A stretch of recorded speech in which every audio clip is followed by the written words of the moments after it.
আগের মিনি ব্লগে তোমরা দেখেছিলে আমরা অফিসে সবাই মিলে ফিস্ট করতে গিয়েছিলাম, আর এই মিনি ব্লগে না সেটাই তোমার সঙ্গে শেয়ার করবো। ফিস্টের দিন আমরা কী কী করেছি আর কী কী খাওয়া দাওয়া হয়েছিল। ফার্স্টে দেখো এখানে গরম গরম চিকেন পকোড়া ভাজা হচ্ছে, স্ন্যাক্সের জন্য এটা ছিল।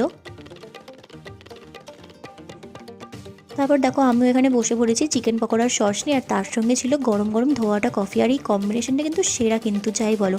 তারপর এখানে রান্নাবান্না সব জোর কদমে শুরু হয়ে গেছে। একদিকে হচ্ছে রাইসের চালটা সেদ্ধ হচ্ছে, আর অন্যদিকে এখানে একজন চিকেন খায় না, তার জন্যই না মাছের ব্যবস্থা করা হয়েছিল, মাছের কালিয়া হচ্ছিল। আর এখানে দেখো ঝরঝরে একদম রাইস রেডি হয়ে গেছে। তারপর ছিল আলু দিয়ে চিকেন কষা ঝাল ঝাল। তারপর সবাই মিলে আমরা খেতে বসে পড়েছিলাম। আর ফার্স্টেই ছিল এখানে স্যালাড, তারপর ছিল রাইস, তারপর ছিল চিকেন কষা।